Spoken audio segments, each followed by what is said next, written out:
Hello friends, ఈ వీడియోలో మనం మాట్లాడిన ఆడియోని టెక్స్ట్ లాగా ఎలా ప్రింట్ చేయాలో తెలుసుకుందాం. దానికోసం పైథాన్లో స్పీచ్ రికగ్నిషన్ అని ఒక ప్యాకేజ్ ఉంది. దాన్ని ఇంపోర్ట్ చేసుకోవాలి.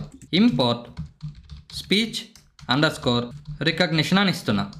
దీన్ని షార్ట్కట్లో యూస్ చేసుకోవటం కోసం యాజ్ ఎస్ఆర్ అని ఇస్తున్నా. ఈ ప్యాకేజ్లో రికగ్నైజర్ అనే ఒక క్లాస్ ఉంది. దానికి ఆబ్జెక్ట్ని క్రియేట్ చేసుకోవాలి. దానికోసం R is equal to SR dot recognizer అని ఇస్తున్నా.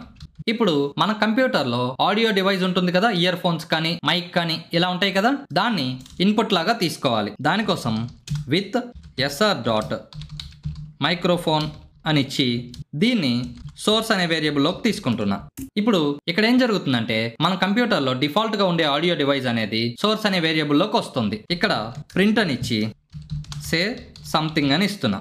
ఇది జస్ట్ మనకు కనిపించడం కోసం. ఇప్పుడు మనం ఏమైతే మాట్లాడతామో దాన్ని అది విని రికార్డ్ చేసుకోవాలి. దానికోసం ఆడియో అని ఒక వేరియబుల్ తీసుకుంటున్నాను. ఆర్ డాట్ లిజన్ అని ఇచ్చి ఇక్కడ వినమంటున్నాం. ఏం వినాలి అంటే సోర్స్. సో ఈ సోర్స్ లో మన ఆడియో డివైస్ ఉంటుంది. అది ఏమైతే వింటుందో దాన్ని మొత్తాన్ని ఆడియో అనే వేరియబుల్లో స్టోర్ చేయమంటున్నాం.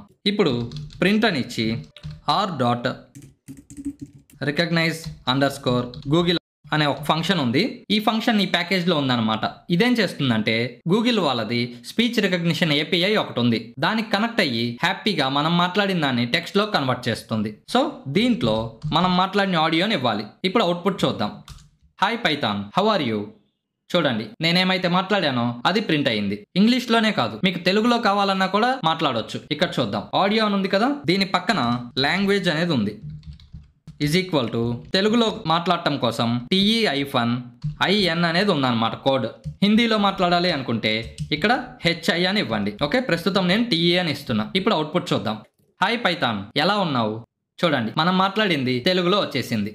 ఈ ప్రోగ్రామ్ మీ కంప్యూటర్లో వర్క్ అవ్వాలి అంటే కమాండ్ ప్రాంప్ట్ ఓపెన్ చేసి ఈ ప్యాకేజెస్ని ఇన్స్టాల్ చేసుకోండి. దానికోసం PIP అని ఇచ్చి స్పేస్ ఇచ్చి ఇన్స్టాల్ అని ఇవ్వండి. స్పేస్ ఇచ్చి స్పీచ్ రికగ్నిషన్ అని ఇవ్వండి. ఎంటర్ క్లిక్ చేయండి. ముందు ఇది ఇన్స్టాల్ అవుతుంది. తర్వాత PIP అని ఇచ్చి స్పేస్ ఇచ్చి ఇన్స్టాల్ అని ఇవ్వండి. స్పేస్ ఇచ్చి పై ఆడియో అని ఇవ్వండి. ఇప్పుడు ఎంటర్ క్లిక్ చేయండి. ఇది కూడా ఇన్స్టాల్ అవుతుంది. అప్పుడు ఈ ప్రోగ్రామ్ రాస్తే హ్యాపీగా మీ కంప్యూటర్లో కూడా ఇది వర్క్ అవుతుంది. మీరు కూడా ఈ ప్రోగ్రామ్ని రాసి అవుట్పుట్ చెక్ చేయండి. మీరేం మాట్లాడతారో దాన్ని కాపీ చేసి కామెంట్స్లో పేస్ట్ చేయండి. ఈ వీడియో నచ్చినట్టయితే లైక్ చేయండి. ఇలాంటి టెక్నిక్స్ మరిన్ని తెలుసుకోవాలి అనుకుంటే ఈ ఛానల్ని సబ్స్క్రైబ్ చేసుకోండి. Thank you.